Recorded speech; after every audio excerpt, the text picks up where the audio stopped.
Good morning students, I am your Sanskrit teacher MCPS school. आज हम आपके संस्कृत ग्रामर का टॉपिक संधि उसका परिचय पढ़ेंगे। आइए सबसे पहले हम शब्द परिचय देखेंगे, क्योंकि संधि शुरू करने से पहले आपको शब्दों का ज्ञान होना बहुत ही जरूरी है। ये देखिए, ये है माहेश्वर सूत्र। माहेश्वर सूत्र 14 है। इन माहेश्वर सूत्रों के रचयिता यानी इनको जो बनाने वाले हैं, इनका निर्माण करने वाले हैं, वो पाणिनि है, आचार्य पाणिनि।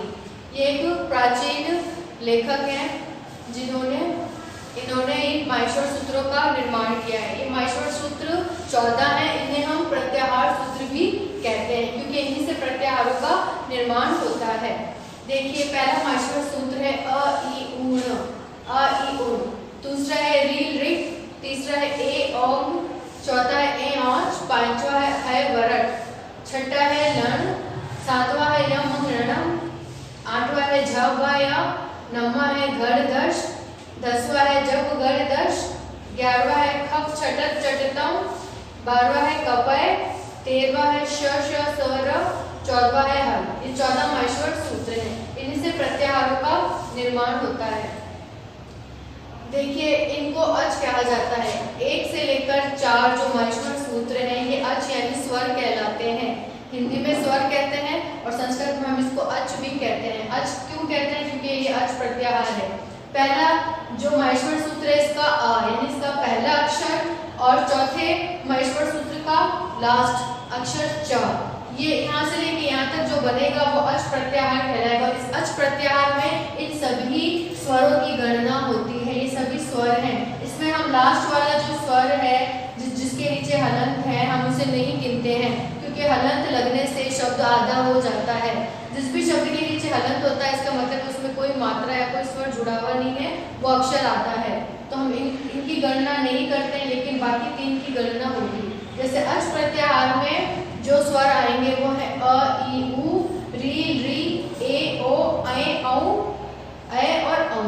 ये 9 स्वर कहलाते हैं। तो संस्कृत में 9 स्वर होते हैं अच, इसको हम अच बोलते हैं। अब है वरट से लेकर लास्ट 14वें सूत्र हल तक व्यंजन कहलाएंगे। ये सब हल कहलाते हैं। इनको बोलते हैं हल। हल का मतलब है सारे व्यंजन, क्योंकि ये हा से लेकर 14वें माहेश्वर सूत्र ला तक होते हैं। है वरट इस हा से लेके 14वें सूत्र के ला तक हल कहलाता है, और इन हल को हम व्यंजन भी कहते हैं। इनमें ये सभी वर्ण आते हैं। लास्ट वाले वर्णों को जिसके नीचे हलंत है, उन्हें छोड़ के बाकी सभी वर्णों की गणना इसमें होती है। जैसे इसमें आएगा हल में ह य व र, इसकी गणना नहीं होगी। ल, इसकी भी गणना नहीं होगी। य म ग ण ण, इसकी भी गणना नहीं होगी। झ भ घ ढ ध, ज ब ग ढ द, खप छटत चट, त क प श स ह। ये हल व्यंजन है। इनको व्यंजन कहते हैं और ये हल प्रत्याहार कहलाते हैं। इसलिए इनको प्रत्याहार कहा जाता है कि हल प्रत्याहार बना है। हल प्रत्याहार में ये सभी वर्ड, सभी अक्षर आएंगे और ये सब व्यंजन कहलाते हैं। अब देखिए, संस्कृत में 9 स्वर होते हैं। हिंदी में 13 माने गए, लेकिन संस्कृत में जो मूल स्वर है, जो मूल मतलब मेन जो स्वर है, वो 9 है। अ इ उ, री री, ए ऐ ओ औ। जो अच प्रत्याहार मैंने आपको पहले बताया, अच प्रत्याहार में जो आ रहे हैं, उन सभी की गणना इसमें हुई है। तो ये 9 जो है, ये 9 अक्षर 9 स्वर कहलाते हैं। और जो व्यंजन है यानी हल प्रत्याहार, वो व्यंजन है, वो 33 व्यंजन है। टोटल कितने हैं? 33। है वर्ण से लेकर लट तक जितने भी आ रहे हैं अक्षर, वो सब व्यंजन कहलाते हैं। वो 33 हैं। अभी 33 की गणना कैसे हुई है, इसकी काउंटिंग यहाँ दी गई है कि 25 तो स्पर्श वर्ण है। इन 33 में से जो 25 वर्ण है वो स्पर्श वर्ण है। वो कौन से हैं? वो का से लेकर मा तक के हैं। इधर देखिए, का से लेकर मा तक, यानी क ख ग घ ड़, च छ ज छ य, ट ठ ड ढ न, त थ द ध न, प फ ब भ म। तो का से लेकर जो मा तक है, ये 25 अक्षर है। ये 25 जो अक्षर हैं, ये स्पर्श वर्ण कहलाते हैं। इनको स्पर्श वर्ण कहते हैं। फिर है अंतःस्थ वर्ण। अंतःस्थ वर्ण 4 होते हैं। ये सिर्फ 4 हैं। ह य व र, ह य व र। ये 4 जो वर्ण है, ये अंतःस्थ वर्ण कहलाते हैं। और ये 4 हैं जो ऊष्म वर्ण कहलाते हैं।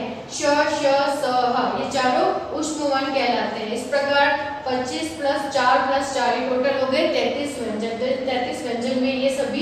आते हैं। अब देखिए संधि। हमने शब्दों का परिचय देख लिया है। उन शब्दों के अनुसार ही हमारे सारे संधि के टॉपिक्स आगे क्लियर होंगे।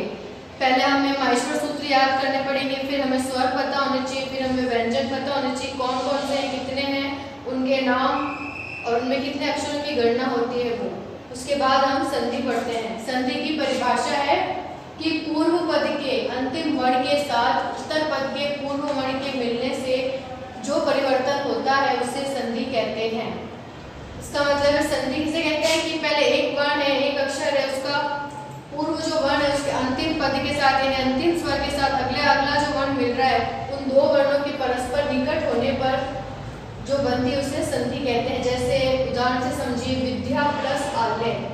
इस विद्या में ये आ की मात्रा है, इधर भी आ की मात्रा है, तो ये पूर्व पद का यानी पूर्व पद मतलब होता है शब्द, पद मतलब होता है शब्द। तो पूर्व यानी पहले पद का अंतिम वर्ण इसमें क्या है, धा नहीं है, इसमें अंतिम वर्ण है आ, क्योंकि इसमें आ की मात्रा है।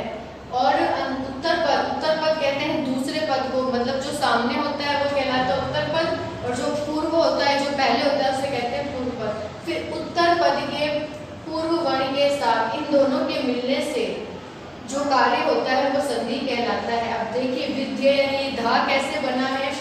वी तो वी ऐसे लिखा जाएगा, वी दा, आधा दा यानी इसके नीचे हलंत, इसका मतलब है दा आधा है, इसमें कोई मात्रा नहीं है। फिर या भी आता है, ये द और या, और इसमें आ की मात्रा, इन तीनों के जुड़ने से ये शब्द बना है ध्य।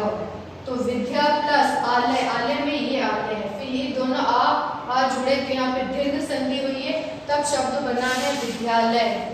इसी प्रकार दूसरा शब्द है राजा प्लस इंद्र। राजा में देखिए ज है, इस जा के अंदर आ की मात्रा है, तो ये जा कैसा हो गया, आधा। जा के नीचे हलंत लगा है, इसका मतलब जा आधा है, इसमें आ की मात्रा जुड़ी, तब ये जा पूरा बना है। प्लस बाद में है इंद्र। इस इंद्र में पहला जो है ये स्वर है, ई स्वर की कैटेगरी में आता है, तो अ और ई के इसमें संधि हुई है, इनका संधि होने के कारण शब्द बना है राजेंद्र। अब इसमें कौन सी संधि हुई है ये अब हम आगे देखेंगे। इसमें दीर्घ संधि हुई है और इसमें एक संधि हुई है, दोनों संधि हम आगे पढ़ेंगे। अभी आपसे कितना ध्यान रखिए कि पूर्व पद के अंतिम वर्ण के साथ उत्तर पद के पूर्व वर्ण के मिलने से जो परिवर्तन होता है यानी जो बदलाव होता है वो संधि कहलाता है। सामान्य रूप से संधि 3 प्रकार की होती है। पहली है स्वर संधि, जिसे अच संधि कहते हैं, जैसा कि मैंने अभी आपको बताया था। अच जो भी है प्रत्यय वो सब क्या कहलाते हैं, स्वर, इसलिए इसको स्वर संधि कहते हैं। स्वर संधि में सिर्फ स्वरों का मेल होता है, इसलिए स्वर संधि कहलाती है। दूसरा है खा है व्यंजन संधि, और इसको दूसरा नाम क्या है, हल। इसको हल भी कहते हैं, हल संधि भी कहते हैं और व्यंजन संधि भी कहते हैं। इसमें सिर्फ व्यंजनों का मेल होता है। तीसरी है विसर्ग संधि।